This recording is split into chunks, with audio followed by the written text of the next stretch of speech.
అందరికీ నమస్కారం. మొన్న లాస్ట్ మేము ఇక్కడ కులగణన సంబంధించినటువంటి సమావేశం పెట్టినప్పుడు అందరి లోపల ఒక ఆందోళన ఉండే. ఇది ఓన్లీ అదే ఆ రోజు అనుకున్నాం, చాట్ల తౌడు పోసి కుక్కల కొట్లాడ పెడతారా ఇది, వీళ్ళు ఖాళీ బీసీ కులాలకు సంబంధించినటువంటి డేటాను తీసేటట్టుగా అప్పటిదాకా అట్లా ఉండే. కానీ దాని తర్వాత బాగా సంఘర్షణ జరిగింది. మాకు తర్వాత ప్రభుత్వానికి సంబంధించినటువంటి కొన్ని కన్ఫ్యూజన్స్ ఏవైతే ఉన్నాయో మొన్న మేము పోయినటువంటి మీటింగ్ తోటి ఆ కన్ఫ్యూజన్స్ అన్నీ నివృత్తి అయినాయి, క్లియర్గా నివృత్తి అయినాయి. వాళ్ళు చాలా స్పష్టంగా ఉప ముఖ్యమంత్రి బట్టి విక్రమార్క గారు కావచ్చు, తర్వాత పొన్నం ప్రభాకర్ గారు కావచ్చు, తర్వాత దానికి సంబంధించినటువంటి అధికారులు చాలా క్లియర్గా చెప్పిన రిజల్యూషన్లో అసెంబ్లీలో మాట్లాడింది కూడా క్లియర్ ఏంటంటే సమగ్ర అన్ని కులాలకు సంబంధించి మరోజు మనం ఇక్కడ ప్లేకార్డ్స్ పట్టుకొని ఇలా అందరం నిలవటం, ఒక్క బీసీలు కాదు, BC SC ST minority OC అందరికీ సంబంధించినటువంటి కులాలది సంపూర్ణంగా జరగాలని మనం డిమాండ్ ఇక్కడ నుంచి పెట్టినామో అది కంప్లీట్గా వాళ్ళు అట్లే చేస్తామని చెప్పి మొన్న కూడా అన్నారు, ఇంతకుముందు కూడా అన్నారు. మన ప్లేకార్డ్స్ పట్టుకొని నిలబడ్డాం ఆ రోజు. సో దానికి ఫస్ట్ అభినందించాల్సిన అవసరం ఉన్నది. మేము మాట్లాడినప్పుడు కూడా మేము అన్నాం, వాళ్ళ లోపల నిజాయితీ కనబడ్డది, నిబద్ధత కూడా ఉన్నదని అనిపించింది. రెండు కనబడ్డాయి. మేము చూసినప్పుడు మేము అన్నం కూడా అక్కడ వాళ్ళతో కూడా చెప్పినాం. 75 సంవత్సరాల తర్వాత నిజంగా కూడా ఒక చారిత్రాత్మకమైనటువంటి ఘట్టం మన తెలంగాణలో మొదలు కాబోతుంది. దాన్ని వాళ్ళకు ఇంకోటి నిజాయితీ ఎందుకు అంటున్నామంటే, బీహార్ నుంచి దానికి సంబంధించినటువంటి కంప్లీట్ రిపోర్ట్ని తీసుకొచ్చి ఒక అధికారిని తీసుకొచ్చి ఇక్కడ కూర్చోబెట్టి దాని గురించి వాళ్ళు వింటున్నారు అని అంటే వాళ్ళ లోపల నిజాయితీ ఉన్నది అని మాకు అనిపించింది. ఆ పుస్తకాలు తీసుకొచ్చి ప్రతి అంశం మీద ఇంతకుముందు సార్ సింహాద్రి గారు చెప్పినారు, మురళీ మనోహర్ సార్ చెప్పారు, తర్వాత ఆగ్నూరు మురళీ సార్ కూడా చెప్పారు. చాలా డేటా ఎట్లా వాళ్ళు దాన్ని ఎట్లా వాడుకున్నారు అనేది లెక్కలు తెలిస్తేనే కదా మనం ఎక్కడున్నాం అనే సంగతి లెక్కలు తెలియాలి ఫస్ట్. ఆ లెక్కల పంచాయితే ఇప్పుడు మన లెక్కేందో మనకు కావాలి, దాంట్లో వాటా. అది బట్టి విక్రమార్క కూడా మాట చెప్పిండు, వెల్త్ అని కూడా అన్నాడు ఒకటి. దాని విషయంలో నేను ఒకటి స్పష్టంగా చెప్పదలుచుకునేది అంటే, ఇప్పుడు మనకు రిపోర్ట్లు లెక్కలు మొన్న రీసెంట్ ఆక్స్ఫామ్ రిపోర్ట్ ప్రకారంగా చూస్తే దేశంలో ఉన్నటువంటి టాప్ 1% రిచెస్ట్ చేతులలో 40% వెల్త్ ఉన్నదంట. దేశంలో ఉన్నటువంటి వెల్త్ 40% వెల్త్. ఇది చాలామందికి ఆశ్చర్యకరం, నాకు కూడా ఆశ్చర్యం అనిపించింది. 40% wealth. Top 10% more than 70% wealth వాళ్ళ లోపల ఉన్నది. ఈ టాప్ 1%, ఈ టాప్ 10% దాంట్లో ఎవరున్నారు అనేది మనకు తెలియాల్సిన అవసరం ఉన్నది. మన రాహుల్ గాంధీ మాట్లాడుకుంటే చెప్పిండు, నేను 200 టాప్ కంపెనీలను గురించి అని చెప్పి ఇండస్ట్రీస్ గురించి అని నేను లిస్ట్ తెప్పించుకుంటే అందులో ఒక్కటి కూడా బీసీ ఎస్సీ ఎస్టీ లేరని చెప్పి ఆయనే చెప్పిండు. ఆ స్థాయిలో ఉన్న వ్యక్తే చెప్తున్నాడు. మనం చెప్తున్న లెక్కలు కాదు కదా అవి. సో దాంట్లో నిజం కూడా అంటే దాంట్లో ఎవరు లేరు అని అంటే ఆ టాప్ 1%లో కూడా మన జాతులకి వెళ్ళి ఉన్నారని మాత్రం నేనైతే అనుకుంటున్నాను క్లియర్గా.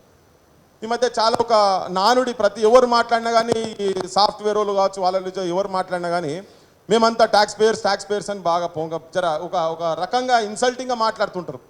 మేమంతా ట్యాక్స్ పేయర్స్ అని కాదు. సేమ్ ఆ రిపోర్ట్లో ఏం చెప్తుందంటే 50% పూరెస్ట్ ఉన్న వాళ్ళు, 50% పూరెస్ట్ నుంచి ఇంకోటి పూరెస్ట్ 50% చేతులలో ధనం సంబంధించింది ఓన్లీ 3% ఉన్నదంట. వెల్త్ 3%. 50% జనాల దగ్గర 3% వెల్త్ ఉన్నది అని చెప్పని. 50% పూరున్నోళ్ళు కడుతున్నది 2/3, అంటే దాదాపు ఒక 65%, 64% జిఎస్టీ కడుతున్నామంట. ఇది కూడా ఆక్స్ఫామ్లో జిఎస్టీ వాళ్ళు చెప్తున్నది. 10% రిచెస్ట్ అయితే ఇంతకుముందు చెప్పిన 70% పైన ధనం ఎవరి చేతిలో అవుతున్నదో వాళ్ళు జిఎస్టీ పే చేసేది కేవలం 3 నుంచి 4%. ఇదెవరో మేము ఇక్కడ స్టేజ్ మీద కూర్చొని లెక్కలు చెప్తలేము, కానీ ఆక్స్ఫామ్ లేటెస్ట్ రిపోర్ట్ తీసి చూడండి. అంటే అసమానతలు ఎట్లా ఉన్నాయి, ఎక్కడున్న అసలు ధనం ఎవరి చేతులలో ఉన్నది, దేశం సంపద ఎవరి చేతులలో ఉన్నది, ఎవరు నష్టపోతున్నారు. రాజ్యాంగం ఏం చెప్పింది, అక్యుములేషన్ ఆఫ్ వెల్త్ ఉండొద్దని ఆర్టికల్ 37, 38 సార్ కరెక్షన్ చేయాలి ఇఫ్ ఐఎమ్ రాంగ్. 37, 38 చాలా క్లియర్గా చెప్పుకుంటూ వచ్చింది.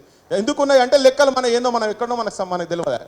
సార్ ఇంతకు మాట్లాడుతున్నా మాకు భయం అవుతుంది సార్, ఎందుకంటే ఆవేశంకి వస్తాడు. ఆ ఫ్యాక్ట్స్ అది తగులుతుంది. ఆయన ఎప్పటి నుంచో విని మా స్టూడెంట్ డేస్ నుంచి వినుకుంటూ వచ్చినాం. మా సోరాక్క చెప్తుండే గిసొంటోళ్ళు పార్లమెంట్లో ఉండాలని పోతారా అంటారు, పక్కకి షోలో చెప్తుంది. అన్న గిసొంటోళ్ళు ఉండాలి పార్లమెంట్ అన్న. మా చంద్రకుమార్ సార్ ఆపుతున్నాడు వెనుకకెళ్ళి. ఎందుకు ఆపుతున్నాడు, ఇంకా 10 ఏళ్ళు బతకాలి సార్, మా సొంటోళ్ళని తయారు చేయాలి, వజ్రాలను తయారు చేయాలి. ఈ స్టేజ్ మీద ఉన్న వాళ్ళు అందరూ అటువంటి వాళ్ళే, త్యాగం చేసిన వాళ్ళే వీళ్ళంతా. ఒక్కొక్కరు ఒక ఆనిముత్యం, ఒక వజ్రం, తెలంగాణలో పుట్టినటువంటి ఒక ఆనిముత్యాలు వీళ్ళంతా. ఒక్కొక్కరి చరిత్ర ఒక్కొక్క తీరుగున్నది. నేను ఎందుకు ఇది చెప్పదలుచుకున్నా అంటే ఎటువంటి వాళ్ళు మీకు రోల్ మోడల్స్ ఉండాలనేది కూడా ఇవాళ కొత్త తరం ఉన్నటువంటి యువకులు విద్యార్థులు తేల్చుకోవాలి మీరు ఎటువంటి వాళ్ళ చేతులలో ఉంటారు అని చెప్పని. ఊకే 500 ఇస్తే ఊరుకుడు, 1000 రూపాయలు ఇస్తే ఓట్లేసుడు. ఒక ఫ్యాక్ట్ చెప్తాను. ఈవెన్ కుల సంఘాలలో సమస్య అన్నిటువంటి అంటే ఇన్ని సంఘాలు ఉన్నాయి, ఇంతమంది ఉన్నారు, అయిన తర్వాత కూడా 75 ఏళ్ళ తర్వాత మేధావులు ఇక్కడ కూర్చొని మొత్తుకోవాలి. అబ్బాయి ఎక్కడున్నాం అసలు ఏంటిది? ఒక్కడు క్వశ్చన్ చేస్తాడు, కింద విగ్రహాలు పెడతాం, అక్కడనే అబద్ధాలు ఆడతాం, అక్కడనే బూతులు తిడతాం, అక్కడనే పైసలు వసూలు చేస్తాం, పూలేల విగ్రహాలు పెడతాం. ఆచరణలో చూపించడం ఎవరు లేరు, కొంతమందే మిగిలింది, కొంతమంది. అందుకే సార్ ఆవేశంగా మాట్లాడుతుంటే జర ఆపుదాం అనిపించింది. ఇంకా బతకాలి సార్ మీలాంటి వాళ్ళు, ఇంకో 10-15 ఏళ్ళు బతకాలి, మీ సాహిత్యం రాయాలి. మొన్న మేము కూర్చొని అంటప్పుడు అనుకో బీసీల గురించి పుస్తకాలు మీరు రాయండి, చదవాల్సిన అవసరం కూడా ఉన్నది. ఎందుకంటే ఇది ఒకటి నిజంగానే ఇట్స్ రే ఆఫ్ హోప్ ఇప్పుడు కనబడేది. కానీ నిజంగా రేపు భవిష్యత్తులో అమలు జరగాలి. ఎందుకంటే గత ప్రభుత్వం ఏం చేసింది, వాడు అన్ని పిల్లులు, కుక్కలు, నక్కలు, కోళ్ళు, గొర్రెలు అన్ని లెక్కలని చెప్పిండు, బయటికి తీసుకొచ్చిండా? ఒక్కసారి తీసుకొచ్చిన మనకు భయమైంది. అమ్మ ఇదంతా దోపిడీ. ఏది 0.4% కానీ చేతులలో ఉన్నది, 2.3% వాళ్ళ దగ్గరనే మొత్తం సంపద ఉన్నది అని సార్ చెప్పిన కదా. ఎందుకు లెక్కలు చెప్తారని. కానీ లెక్కలు తేలకుండా ఎట్లయితుంది మరి? 1% చేతులలో 40% ఎక్కడికి వెళ్ళి వచ్చింది ఆక్స్ఫామ్ రిపోర్ట్, అది తేలాలే. ఎవరి వాటా ఏందో తేలాలే. అది రేపు పొద్దుగాల నిజంగా వీళ్ళు అమలు చేస్తామని చెప్పి ఇంకోటి మేము అడిగినాం, రిజల్యూషన్ కాదు, దానికి చట్టబద్ధత తీసుకురావాలని కూడా అడిగినాము. అది దానికి కూడా ఒప్పుకున్నారు వాళ్ళు, చట్టబద్ధత కూడా తీసుకొస్తేందుకు. అందుకనే వాళ్ళను ఇలా కృతజ్ఞత చెప్పాల్సిన అవసరం కూడా ఉన్నది. పృథ్వీరాజులు ఈ స్టేజ్ మీద ఉన్న వాళ్ళందరూ ఎప్పుడు తిడితేనే ఉంటారు. రానే అంటే తిడతాం మంచి జరుగుతూ పోడుతాం చెప్తాం. కానీ దీన్ని కూడా తస్మాత్ జాగ్రత్త. మళ్ళీ కూడా రేపు ఏమైనా అటు ఇటు జరిగిందనుకో, మొన్న పెట్టినటువంటి భైరవంకు సునానేకెళ్ళి ధమాకేకి జరుగుతాయి అని చెప్పి నేను మొన్న మళ్ళీ ఏమన్నా అటు ఇటు ఇంకెవరన్నా చేస్తే కూడా మనం తయారుండాలి, మనందరం తయారుండాలి, మన జనాలు తిరగబడేటట్టుగా రెడీ కావాలి.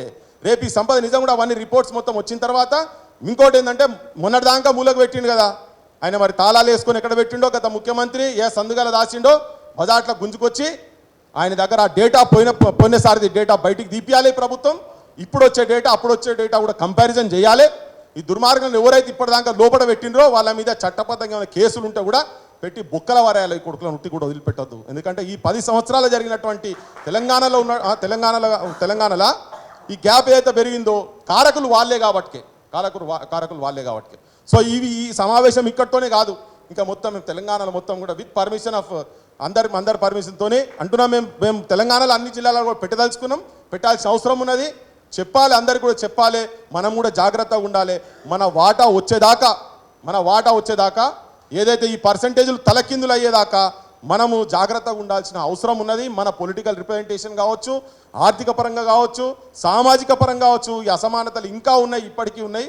అవన్నీ పోయేదాకా మనం కొట్లాడాల్సిన అవసరం ఉన్నది, సంఘటితంగా ఉండాల్సిన అవసరం ఉన్నది. లాస్ట్ చెప్పేది ఏంటంటే ఈ ప్రభుత్వానికి ప్రస్తుతం ఇప్పటివరకు జరిగిన ముఖ్యమంత్రి గారు కావచ్చు, ఉప ముఖ్యమంత్రి కావచ్చు, కన్సర్న్ కావచ్చు, ఏఐసిసి వాళ్ళు కూడా దీంట్లో కొంచెం ఇన్వాల్వ్ అయ్యిండ్రు. మా ఇబ్బందితో వాళ్ళని కూడా ఒత్తిడి పెట్టాల్సిన అవసరం ఉన్నది. అందరి ఫోన్లకి వెళ్ళి మెసేజ్లు పోయినాయి. సార్ చంద్రకుమార్ సార్కి వెళ్ళిపోయినాయి, మురళీ మనోహర్ సార్కి వెళ్ళిపోయినాయి, తర్వాత సార్ సెల్లెకెళ్ళి కూడా పోయినాయి, పిఎల్ విశ్వేశ్వర సార్కి వెళ్ళి, ఆకునూరు మురళి సార్కి వెళ్ళిపోయినాయి. అందరికి ఎవరు కాంటాక్ట్స్ ఉంటే వాళ్ళకి అక్కడ దాకా పోయి ఇదేం జరగబోతున్నదో నేను అడిగిన మీకేం కోసా సార్ ఇదంతా ఏళ్ళకెళ్ళి చేస్తూనే ఉన్నారు. ఎవరి గురించి అంటే భవిష్యత్ తరాల గురించి చేస్తారు. ఈ తరాలు కూడా ఆలోచించాల్సిన అవసరం ఉన్నది. ఎందుకు వీళ్ళందరూ కూర్చుని తపన అయింది, వీళ్ళ తాపత్రయం అయింది, ఎందుకు వీళ్ళ గురించి మాట్లాడుతున్నా అంటే తెలుసుకోవాలి. సమాజం కూడా జనాలు కూడా తెలుసుకోవాలి, కిందోళ్ళంతా తెలుసుకోవాలి.